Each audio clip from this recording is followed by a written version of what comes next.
like that, wouldn't you?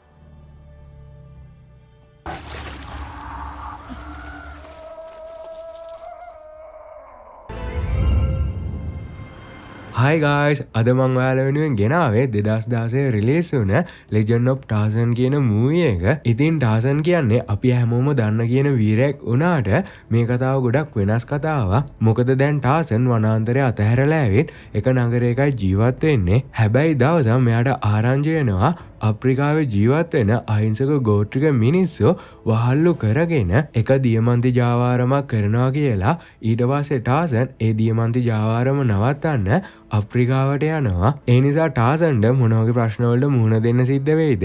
ආයෙත් මෙයාගේ කැලෑ යාළුවෝ ටික මෙයාට උදව් කරාවිද කියන එක තමයි මෙන්න මේ මූවි එක. ඉතින් මේ මූවියට පාවිච්චි කරලා තියෙන CGI graphics එහෙම නිසා ඔයාලට මේ වීඩියෝ එක කිසිම කම්මැලි කමක් නැතුව අන්තිම තප්පරය දක්වා රස විඳින්න පුළුවන්. ඒ නිසා වැඩි කතා නැතුව වීඩියෝ එකට යන්න කලින් තාමත් ඔයාට මගේ channel එක subscribe කරන්න බැරි වුණා නම් දැන්ම පහළ තියෙන subscribe කියන බටන් එක click කරලා දැන්ම channel එක subscribe කරලා වීඩියෝ එකට like එකක් දාන්න කියලා මතක් කරන ගම යමු අපි අද ගෙනා මූවි එක බලන්න මේ My Noise film බලන අලුත්ම විදිහ.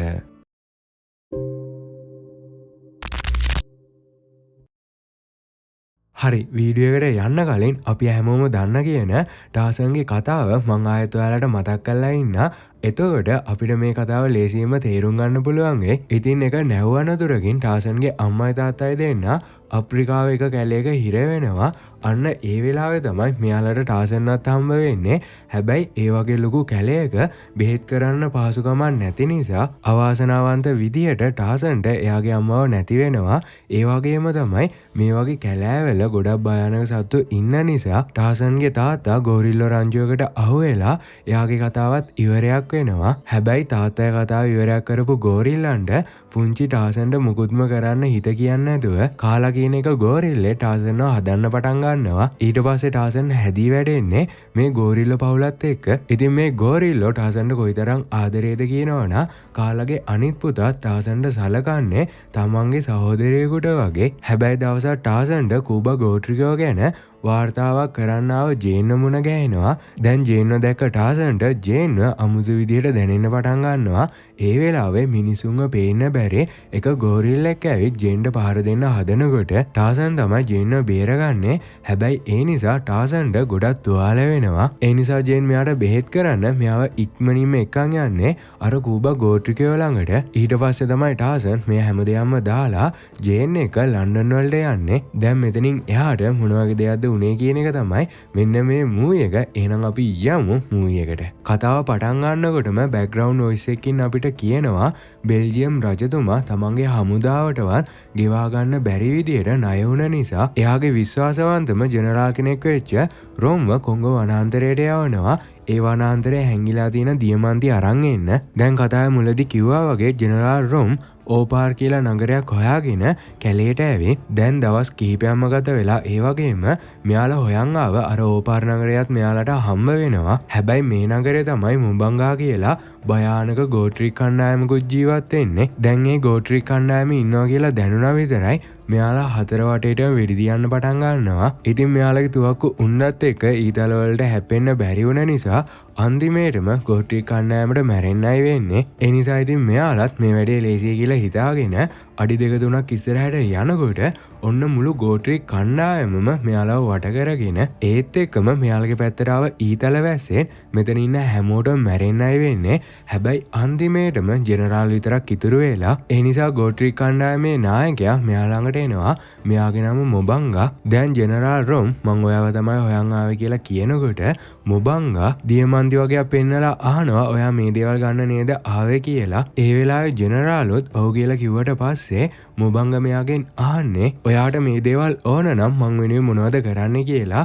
ඉතින් රොම්ට මොන දේ හරි කරලා කමන්නේ දියමන්ති ඕන නිසා මෙයාත් ඉතින් ඕන දෙයක් කරන්නම් කියනවා. ඒ වෙලාවේ මොබංගා මෙයාට කියන්නේ ඔයා මං වෙනුවෙන් කෙනෙක්ව මෙතනට අරන් එන්න ඕන කියලා. ඉතින් ඒ වෙන කවුරුන් නෙවෙයි අපේ ටාසන් දැන් මේ සීන් එක කට් කරාට පස්සේ මේ කතාව හැරෙන්නේ ලන්ඩනයට. මොකද දැන් ලන්ඩන් වල තමයි ටාසන් ජීවත් වෙන්නේ. දැන් අමාත්‍යවරු කීප දෙනෙක් ටාසන්ට එන්න කියලා එයාට කියනවා කොංගෝ රජතුමා එයා අලුතෙන් හැදුව පාසල් පල්ලි විවෘත කරන්න ඔබතුමාට ආරාධනා කරලා ඒ නිසා ඔබතුමා එංගලන්තය වෙනුවෙන් එහෙට ගියොත් අපේ රාජධානි දෙකට එකතු වෙලා වැඩ කරන්න පුළුවන්. ඒ වගේම බෙල්ජියමේ ඉන්න දුප්පත් මිනිස්සුන්ටත් උදව් කරන්න පුළුවන් කියලා කියනකොට කොහොමත් මෙයාලගේ වැඩ ගැන දන්න නිසා ටාසන් මේ වැඩේට බෑ කියලා මෙතනින් යනකොට ඩොක්ටර් විලියම් කියලා කෙනෙක් ටාසන්ගේ පස්සෙන් ඇවිත් ටාසන්ට කියනවා අර කොංගෝවේ ඉන්න රජා රේල් පීල්ලක් හදන්න ගිහින් එයාගේ මුළු ධනෙම නැති කරගත්තා. ඊට පස්සේ එයාගේ රටට ඇතුල් වෙන්න තියෙන අවස්ථා හැම එකක්ම වහලා දැම්මා. ඒ කියන්නේ මෙතන මොකක් හරි ලොකු කුමන්ත්‍රණයක් තියෙනවා. මට අන්න ඒ දේ තමයි දැනගන්න ඕන. දැන් ඔයාට එහෙට යන්න ආරාධනාවක් තියෙන නිසා මේ ගමනට කැමති වෙලා මාවත් එහෙට එක්කන් යන්න. අනික ඔයා අප්‍රිකාවේ කැලේක හිටපු නිසා ඔයා අප්‍රිකාව ගැන ගොඩක් දේවල් දන්නවා.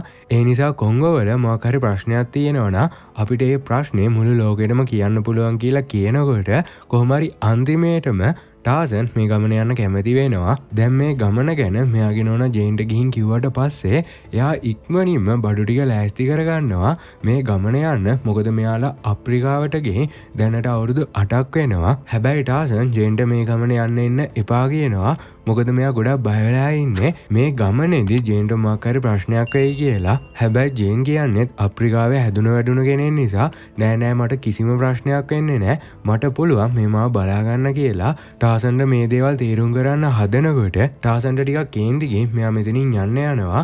ඒ වෙලාවේ පොඩි කාලෙදී සිද්ධ වෙච්ච දේවලුත් මෙයාට ටිකෙන් ටික මතක් වෙන්න පටන් ගන්නවා. කොහොම හරි අන්තිමේටම මෙයාගේ හිත වෙනස් වෙලා මෙයා තීරණය කරනවා ජේන්වත් මේ ගමන එක්කන් යන්න. දැන් මේ සීන් එක කට් කරාට පස්සේ මේ තුන් දෙනා අප්‍රිකාවට ඇවිත් ඒ වෙලාව මෙයාලට එක සිංහ දේනුවක් හම්බ වෙනවා. බලනකොට ටාසන්ගේ හොඳ යාළුවෙක් වගේ. එතකොට තවත් පැත්තකින් ටාසන් ආවා කියලා ටාසන්ව අල්ලගන්න වරායට ඇවිත් හැබැයි ටාසන් මගදීම බෑලා මෙයාගේ යාළු ගෝත්‍රික කණ්ඩායම හොයන් ගිය නිසා දැන් රොම් හොඳටම කලබල වෙලා ඉන්නේ. මොකද මෙයා හිතන් හිටියේ ඉක්මනින්ම ටාසන්ව අල්ලලා දීලා ඉක්මනින්ම දියමන්ති ටික අරගන්න. හැබැයි දැන් මේ වැඩේ ටිකක් පරක්කු වෙන නිසා කුලිය හේවායන්ගේ නායකයා මෙයාට බනින්න පටන් ගන්නවා. ඔයා තාමත් අපේ කුලිය හේවායන්ට කිසිම මුදලක් ගෙවලා නැහැ. ඒ වගේම තමයි ඔයා එක්කන් එන්න කිව්ව සෙබළු ටිකත් මේ වෙනකොට අපි ඉන්න තැනට ලං වෙලා ඉන්නේ. දැන් එයාලා ආව ගමම්ම එයාලයි ගාන දෙන්න ඕන. ඒ නිසා ඔයා ඒ වෙනුවෙන් මොකද්ද කරන්න ඉන්නේ කියලා අහනකොට රොම් ඔයා කොහොම හරි කමන්නේ එයාලා දවස් කිහිපයකට පරක්කු කරගන්න.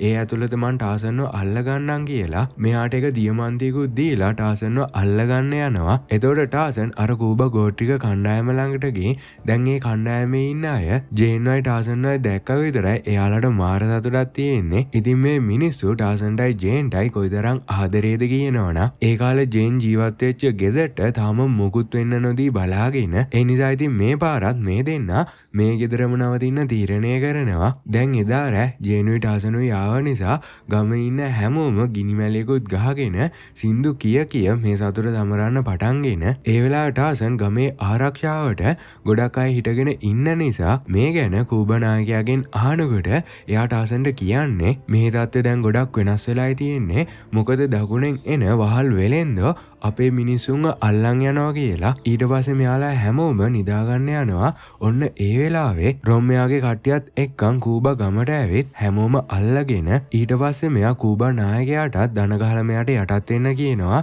හැබැයි කූබා නායකයා මම කවදාකවත් කාටවත් දන ගහන්නේ නැහැ කියලා කියනකොට රොම්ට ටිකක් කේන්ති ගිහින් එකපාරටම කූබා නායකයාට වෙඩි තියලා දානවා. ඒ වෙලාව එකපාරටම මෙතනට ආව ටාසන් මෙයා හැමෝටම පහර දෙන්න හදනවා. හැබැයි අන්තිමේටම මෙයාලා ටාසන්ව ගැට ගහලා ටාසන්වත් අල්ලගන්නවා. ඒ විතරක් නෙවෙයි මෙයාලා ජේන්වයි තව ගමේ ඉන්න කීප දෙනෙක්ව වහල් විදියට අරගෙනයි යන්නේ. ඔන්න ඒ වෙලාවේ හැංගිලා හිටපු ඩොක්ටර් විලියම් එයාගේ තුවක්කුව වගේක් ගමේ අයටත් දීලා රොම්ගේ කණ්ඩායමට දිගට හරහාට පහර දෙන්න පටන් ගන්නවා. ඒ නිසා ටාසන්ට පුළුවන් වෙනවා රොම්ගෙන් බේරෙන්න. හැබැයි රොම් ඉක්මනින්ම ජේන්වයි ගමේ ඉන්න කීප දෙනෙක්වයි බෝට්ටුවකට දාලා අරන් යනවා. මොකද රොම් දන්නවා ජේන් කියන්නේ ටාසන්ගේ පණ. ඒ නිසා අනිවාර්යෙන්ම ටාසන් ජේන්ව හොයාගෙන මෙයාලා ළඟට ආයෙත් එනවා කියලා. දැන් පහෝදා රොම් හිතුවා වගේම අපේ ටාසන් ජේන්වයි මේ මිනිස්සුන්යි මං අනිවාර්යෙන්ම බේරගන්න ඕන. ඒ නිසා අපි කෙටි පාරකින් ගිය රොම්ව අල්ලගන්න පුළුවන්. අපි යන්න හදන මේ පාරේ තමයි අලුතෙන් හදන කෝච්චි පාරක් තියෙන්නේ. ඒ නිසා අපිට භාගයක් දුර කෝච්චියෙන් යන්න පුළුවන් වෙයි කියලා. මෙයා ගමේ ඉන්න කීප දෙනෙක් එක්ක මේ ගමන යන්න ලෑස්ති වෙනකොට ඩොක්ටර් විලියමුල් ලෑස්ති වෙනවා ටාසන් එක මේ ගමන යන්න. හැබැයි ටාසන් ඔයාට අපේ වේගෙත් එක්ක එන්න අමාරුයි. සමහරක් විට ඔයාට ඔයාගේ ජීවිතේ උනන් නැති වෙන්න පුළුවන්. ඒ නිසා මෙහෙට්ටම වෙලා ඉන්න කියලා කියනකොට මම මගේ ජීවිත කාලෙන් භාගයක්ම කැලයක් ඇතුලේ ජීවත් වුණේ. අනික මං වගේ ඉලක්කෙට කාටවත්ම වෙඩි තියන්න බෑ කියලා ටාසන්ගේ කීමත් අහන්නේ නැතුව මෙයා ටාසන් එක යන්න පටන් ගන්නවා. දැන් තවත් පැත්තෙන් ජේන් රොම්ට කියනවා අපි එක රාජකීය ආරාධනයකනුයි මෙහෙට ආවේ. ඔයා ඒ ගැන දන්නවනම් අපිට මේ වගේ දෙයක් කරන්නේ නෑ කියලා. ඒ වෙලාවේ රොම් ඔයා දන්නේ නැති වුණාට ඔය හැම සැලසුමක්ම ගැහුවෙම මට ඕන උනේ ඔයාගේ මහත්තයා විතරයි. හැබැයි මගේ උගුලට ඔයයි අර ඩොක්ටර් විලියම් දෙන්නත් අහුණා කියලා මෙතනින් යන්න යනවා. දැන් තවත් පැත්තෙන් ඩොක්ටර් විලියම් වීරයෙක් වගේ කිව්වට මොකද මෙයාට ටාසන් එක්ක දුවනවා කියන්නේ ගොඩක් අමාරු වැඩක්. ඒ නිසා මෙයා හැමතැනම නැවති හතියාරින එකයි කරන්නේ. ඒත් කොහොම හරි අන්තිමේටම දත්මිටි කාගෙන ටාසන් ඉන්න තැනට දුවන් එනවා. බලනකොට දැන් ටාසන්ලා හදන්නේ පැයට කිලෝමීටර් 60ක වේගයකින් යන කෝච්චියට පනින්න. ඒ වෙලාවේ ඩොක්ටර් විලියම් කොහොමද ඒ වගේ වේගයකින් යන කෝච්චියකට පනින්නේ කියලා අහනකොට මෙයාලා hina වෙලා එකපාරටම කන්දෙන් පහළට පනිනවා. දැන් ඩොක්ටර් විලියම්ටත් වෙන කරගන්න දෙයක් නැති නිසා ඕන දෙයක් වෙද්දින් කියලා මෙයාත් ඒ කන්දෙන් පහළට පනිනවා. ඒ වෙලාවේ අනිත් අය ගහෙන් ගහට පැනගෙන ඇවිත් කෝච්චි පාරට ලං වෙලා ගහේ වැලකුත් අල්ලගෙන ඉන්නේ. කෝච්චිය ආව ගමම කෝච්චියට පනින්න. ඒ නිසා විලියමුත් දැන් මාත් මේ දේ කරන්න ඕනද කියලා මෙයාත් වැලක් අල්ල ගන්නවා. හැබැයි බලනකොට මෙයා අල්ලන් තියන්නේ හොඳටම දිරපු වැලක්. ඒ නිසා ටාසන් හරි බය වෙන්න එපා. දැන් ඇවිත් මගේ කරට නගින්න කියලා විලියම්මත් මෙයා කරට අරගෙන කෝච්චිය ආව ගමම්ම හැමෝම එකතු වෙලා කෝච්චියට පනිනවා. බලනකොට මේ කෝච්චියෙත් අල්ලගත්ත වහල්ලු ගොඩක් ඉන්නවා. ඒ නිසා ටාසන්ට හොඳටම කේන්දිගේ කවුද මේ වැඩේ කරේ කියලා බලන්න කෝච්චිය ඇතුළට යනකොට කෝච්චියේ පෙට්ටිය පුරාවටම සෙබළු වගේක් ඉන්නවා. හැබැයි මෙයාලට මුකුත්ම කරන්න වෙන්නේ නැහැ. මොකද ටාසන් තනියම මෙයාලට නැගිට ගන්න බැරි වෙන්න පහර දෙනවා. ඊට පස්සේ මේ කෝච්චියේ ඉන්න කමාන්ඩර්වත් එක්කන් ඇවිත් එයාටත් පහර දීලා මේ ගැන අහනකොට එයා කියන්නේ මම පාලම හදන ඉංජිනේරුවෙක් විතරයි. මෙයා හැමදේම කරන්නේ රොම්. එයා තමයි වහල්ලුන් අල්ලන් ඇවිත් එයාලගෙන් මේ කෝච්චි පාර හදාගන්නේ. ඊට පස්සේ එයාලට පුළුවන් මේ කැලෙන් හම්බ වෙන ඇද්දල දියමන්ති වගේ වටිනා කියන දේවල් ලේසියෙන්ම ප්‍රවාහනය කරන්න. ඒ විතරක් නෙවෙයි තව දවස් කිහිපයක් යනකොට මිනි මරණ කුලී හේවායෝ 20000කට වඩා රොම්ට එකතු වෙන්නත් ඉන්නවා කියලා. දැන් තවත් පැත්තකින් ඔය අපි කියන දේ කරේ නැත්තම් ඔයාගේ යාළුවන්ට වතුරේ ගිල්ල මැරෙන්නයි වෙන්නේ කියලා ජේන් හොඳටම බය කරලා රොන් එක්ක රෑ කෑම කන්න එක්කන් යනවා. ඒ වෙලාවේ ජේනොත් කිසිම කරදරයක් කරන්නේ නැතුව රොම් එක්ක කැමැත්තෙන් වගේ කෑම කන්නේ. මොකද මෙයා හැම වෙලාවකම උත්සාහ කරන්නේ කොහොම හරි කරලා මෙතනින් පැන ගන්න. ඒ නිසා මෙයා රොම්ගේ මාළේ හොරෙන් අරගන්න හදනවා. හැබැයි රොම් මෙයා ගැන අවධානයෙන් හිටපු නිසා මෙයා ඉක්මනින්ම ජේන් අල්ල ගන්නවා. ඊට පස්සේ මෙයා ජේන්ට කියනවා තව දවස් කිහිපයක් යනකොට මගේ රජතුමාගේ හමුදාව මෙහෙට ඒවි. ඊට පස්සේ අපි ටාසන්ව මොබංගට බාර දීලා එයාගෙන් දියමන්ති ටික අරගන්නවා. ඒත් මට තාමත් හිතාගන්න බැරිව ඉන්නේ ටාසන්ව මරන්න ඇයි අර ගෝට්‍රික් කණ්ඩායම මෙච්චර උනන්දුවෙන් ඉන්නේ කියලා අහනකොට ජේන් ඔයා තාමත් ඒ ගැන දන්නේ නැද්ද? මොකද ටාසන් මොබංගගේ එකම පුතාව මැරුවා. දැන් ඔයා ටාසන්ට අහුණාට පස්සේ ඔයාටත් ඒ දේමයි වෙන්නේ කියලා මෙයා මෙතනින් යන්න යනවා. දැන් තවත් පැත්තෙන් ටාසන් කෝච්චියේ ගියා. තව දවස් දෙකක් විතර පරක්කු වෙන නිසා මෙයා කෝච්චියෙන් බහැලා ෂෝට් කට් එකකින් යන්නයි හදන්නේ. හැබැයි කූබා ගෝට්‍රිකයෝ නම් ටාසන්ව තනියම මේ පාරෙන් යවන්න අකමැති වගේ. මොකද මේ පාරේ තමයි භයානකම ගෝරිල්ලා සෙට් එකක් ඉන්නේ. ඒ නිසා ඩොක්ටර් විලියම් යාළුවා කවදාකවත්ම යාළුවන්ව දාලා යන්නේ නැහැ.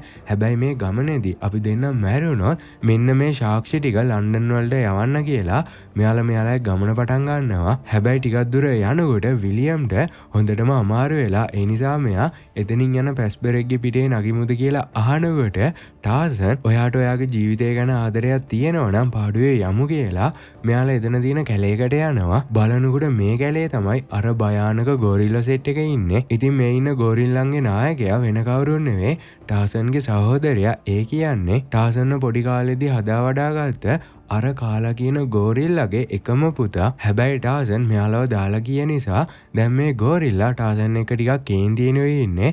ඒ වෙලාවේ විලියම් එයාගේ තුවක්කුව මේ ගෝරිල්ලන්ගේ පැත්තට දික් කරනකොට ටාසන් ඔයා එක ගෝරිල්ලෙකුට හරි වෙඩි තිබ්බොත් අනිත් ගෝරිල්ලෝ ටික එකතු වෙලා ඔයාව කෑලි කරාවේ. ඒ නිසා දැම්ම තුවක්කුව අහකට ගන්න කියනවා.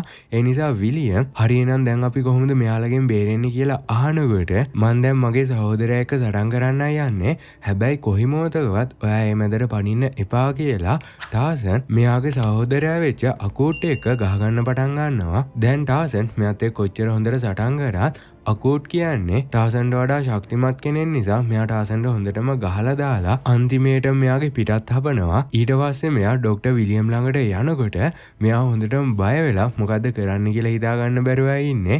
ඒ වෙලාවේ ටාසන් ඔයා ළඟ තියෙන තුවක්කුවක් පැත්තට දාලා දැම්ම දන ගහන්න කියලා කියනකොට මෙයාත් කට වහගෙන ඉක්මනින්ම දන ගහනවා. ඒ නිසා අකෝට් මෙයා ළඟට ඇවිත් හයියෙන් කෑ ගහලා මෙයාට මුකුත්ම නොකර මෙතනින් යන්න යනවා. දැන් එදා රෑ විලියම් ටාසන් අකුට් හපපු තුවාලෙට කූඹි පාවිච්චි කරලා බෙහෙත් කරන්න පටන් ගෙන. ඉතින් කූඹි කනකොට එයාලගේ ඔලු කඩලා තමයි මේ තුවාලෙට මැහුමක් වගේ දෙයක් දාන්නේ. දැන් මේ විදිහට ටික වෙලාවක් යනකොට ඔන්න එතනට එක ඇත්රංජියකුත් එනවා. බලනකොට මෙයාලා ටාසන්ගේ හොඳම යාළුවෝ වගේ. දැන් මේ සීන් එක කට් කරාට පස්සේ පහෝදා උදේ රොම් ඉන්න බෝට්ටුවයි පෙන්නන්නේ. ඒ වෙලාවේ ජේනුයි අර ගෝත්‍රි කණ්ඩායමේ ඉන්න මෙයාගේ හොඳම යාළුවෙකුයි මේ නිලධාරීන්ට තේරෙන්නේ නැති භාෂාවකින් කතා කර ඉන්නකොට එක නිලධාරියෙකුට මේ දේ ඉවස ගන්න බැරුව හොඳටම කේන්ති ගිහින් ජේන්ගේ යාළුවාව වතුරට දානවා. ඒ නිසා ජේනුත් එතන ඉන්න නිලධාරීන්ට පහර දීලා මෙයත් ඉක්මනින්ම වතුරට පනිනවා. ඒ නිසා මෙයාලා ඉක්මනින්ම බෝට්ටුව නවත්තලා අර කූඩුව උඩට ඇදලා බලනකොට ජේනුයි යාළුවයි දෙන්න කොහොම හරි කරලා පැනගෙන හැබැයි ඒ වෙලාවේ මෙයාලගේ පස්සෙන් හිපොපොටේමස්ලා පන්නන්න පටන් ගන්නවා. හැබැයි ජේන් කොහොම හරි කරලා මේ හිපොපොටේමස්ලාගෙනුත් බේරිලා මෙයාගේ යාළුවා එක්ක කැලේ ඇතුළට දුවන්න පටන් ගන්නවා. හැබැයි රොම් අනිවාර්යෙන්ම ජේන්ගේ පස්සෙන් එන නිසා ජේන් මෙයාගේ යාළුවාට ඔයා ඉක්මනින්ම අනිත් අය ළඟට ගිහින් එයාලගෙන් උදව් අරන් එන්න මම මෙයාලව වෙන පැත්තකට එක්කන් යන්නම් කියලා මෙයා වෙන පැත්තකට දුවන්න පටන් ගන්නවා. හැබැයි බලනකොට මෙයා දුවලා තියෙන්නේ ගොරිල්ලෝ ඉන්න පැත්තකට. ඒත් ජේන් මේ කැලෑ නීතිය ගැන හොඳටම දන්න නිසා මෙයාත් මේ ගොරිල්ලෝ ඉස්සරහ දන ගහලා මෙයාලට යටත් වෙනකොට රොමුත් එයාගේ කණ්ඩායම එක්කන් මෙතෙන්ට එනවා. ඊට පස්සේ රොම් ජේන්ගේ ළඟට ටිකෙන් ටික ලං වෙනකොට ජේනුත් රොම් එක ගියේ නැත්නම් අනිවාර්යෙන්ම එයා මේ ගොරිල්ලන්ට වෙඩි දින නිසා හරි මං ඔයත් එක්ක යන්න එන්න.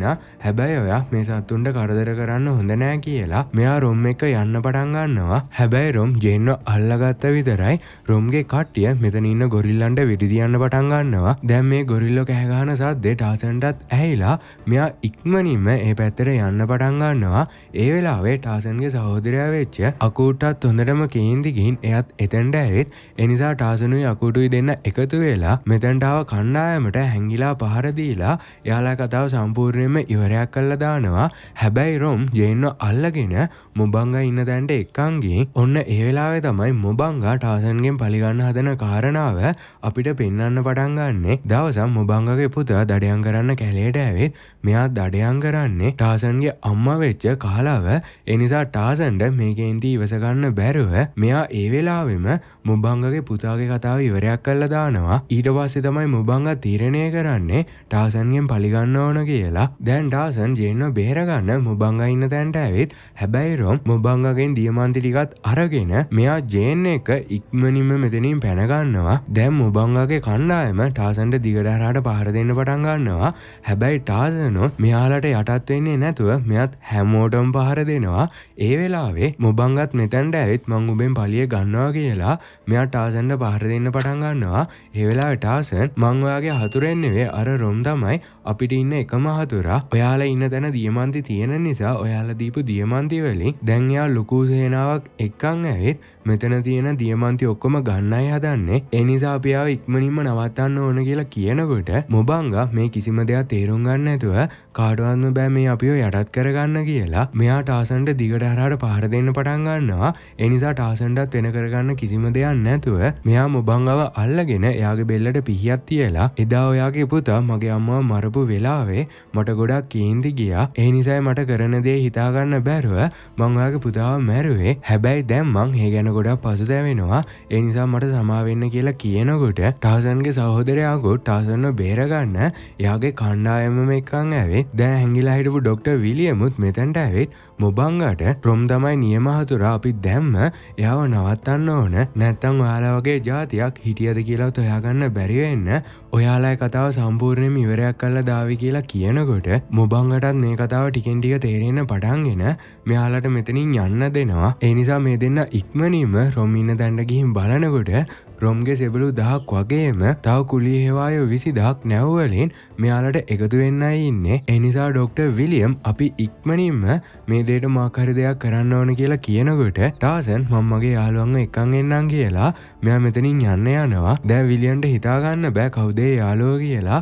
බලනකොට මෙයාගේ අර යාළු සිංහයන්ව එක්කන් ගිහින් කුළු හරක් රැලක් කුලප්පු කරලා රොම් ඉන්න පැත්තට යවනවා. එතකොට රොම් දැන් නම් ටාසන්ට මුකුත්ම කරගන්න බෑ කියලා මෙයා ගොඩක් සතුටෙන් ඉන්නකොට ඔන්න එකපාරටම මෙයා ඉන්න තැන දිදරන්න පටන් ගන්නවා. ඒ නිසා රොම්ටත් ඇත්තටම මේ මොකද්ද වෙන්නේ කියලා හිතා ගන්න බැරුව ඉන්නකොට මේ පැත්තට ආව කුළුහරක් ටික අහුවෙන හැම දෙයක්ම කුඩු පට්ටම් කරගෙනයි දුවන්නේ. ඒ වෙලාවේ හිර කරන් හිටව වහල්ලුන් නිදහස් වෙලා මෙතන ඉන්න හැමෝටම පහර දෙන්න පටන් ගන්නවා. ඒ වගේම තමයි ටාසනුත් ජේන්ව අල්ලන් ඉන්න අයට පහර දීලා කොහොම හරි අන්තිමේටම ජේන්වත් බේර ගන්නවා. හැබැයි ඒ වෙලාවේ රොම් අර දියමන්ති ටිකත් අරගෙන මෙතනින් පැන ගන්නවා. මොකද දැන් මෙයා හදන්නේ මෙයාගේ දියමන්ති ටික අර කුලී හේවායන්ගේ නායකයාට දීලා එයාගේ කණ්ඩායම ඉක්මනින්ම ගොඩබිමට බස්සන්න. හැබැයි ඒ වෙලාවේ ඩොක්ටර් විලියම් එතන තියෙන මැෂින් ගන්නයක් අරගෙන රොම්ගේ බෝට්ටුවට දිගට හරහාට පහර දීලා බෝට්ටුවේ හිල් කල්ලම දානවා. ඒ වෙලාවේ ටාසනුත් මේ බෝට්ටුවට ගිහින් බෝට්ටුවේ දැන් කවුරුන්ම නැති නිසා මෙයා දියමන්ති ටිකත් අරගෙන මෙතනින් යන්න හදනකොට ඔන්න එකපාරටම කොහෙන්ද ආව රොම් එයා ළඟ තිබුණ මාලෙන් ටාසන්ගේ බෙල්ල ගැට ගහලා ටාසන්ව අල්ල ගන්නවා. දැන් ටාසන්ටත් කර කියා ගන්න දෙයක් නැතුවයි ඉන්නේ. දැන් රොම්ට ගොඩාක් සතුටුයි ඔයා පාඩුවේ අවසන් ගමන් යන්න මම මේ දියමන්ති ටික දීලා කුලී හේවායන්ව ගෙන්න ගන්නම් කියලා. ඒ වෙලාවට ටාසන් අමුතු විදිහට කෑ ගහනවා. හැබැයි රොම්ට තේරෙන්නේ මෙයා මේ මොකද්ද කරන්න හදන්නේ කියලා. බලනකොට ටාසන් මෙයාගේ යාළුවෝ කිමුලන්ටයි කතා කරලා තියෙන්නේ. ඒත් එක්කම මෙයාගේ බෙල්ලේ තිබ්බ මාලෙත් කඩාගෙන රොම්ව වතුරට තල්ලු කරනකොට අරාව කිමුල්ලෝ ටික රොම්ගේ කතාව ඉවරයක් කරලා දානවා. ඒ වෙලාවේ බෝට්ටුවට වෙඩි තිබ්බ නිසා බෝට්ටුවේ ෆෙෂර් එකත් වැඩි වෙලා අන්තිමේටම මේ බෝට්ටුව පුපුරනවා. දැන් මේ දේවල් දැක්කට පස්සේ අර කුලී හේවායන්ගේ නායකයා අපිට දියමන්ති හම්බ වෙන්නේ නැහැ කියලා මෙයා එක්කන් ආව කුලී හේවායන්වත් අරගෙන මෙතනින් යන්න යනවා. දැන් මේ හැම දෙයක්ම හොඳින් විසඳුන නිසා හැමෝම ගොඩාක් සතුටෙන් ඉන්නේ. දැන් මේ සීන් එක කට් කරාට පස්සේ ඩොක්ටර් විලියම් සාක්ෂි ගොඩක් අරන් ගිහින් ඉහළ නිලධාරීන්ට දීලා මේ වෙච්ච හැම දෙයක්ම ලෝකෙට හෙළි කරනවා. දැන් මේ සීන් එක කට් කරලා අවුරුද්දකට පස්සේ වෙන දෙයක් පෙන්වන්නේ බලනකොට ටාසනුයි ජේනුයි දෙන්න තාමත් කූබා ගෝත්‍රිකයෝ ළඟයි ඉන්නේ. ඒ වගේම අද ටාසන්ට ගොඩාක් සතුටු දවසක්. මොකද ටාසන්ටයි ජේන්ටයි එක ළමයෙක් කිව්වදීලා දැන් අන්තිමේටම ටාසන් එයාගේ සහෝදරයා අකූට් එක්ක වැල් වලින් පැන පැන යනකොට මේ මූ එක මෙතනින් ඉවර වෙනවා. ඉතින් මූ එක ගැන ඔයාලට හිතන දේවල් අනිවාර්යෙන් පහලින් කමෙන්ට් කරන්න. ඒ වගේම වීඩියෝට ලයික් එකකුත් දාන්න කියලා මතක් කරන ගම අදට මම ඔයාලගෙන් සමු ගන්නවා. හැමෝටම ගුඩ් බයි.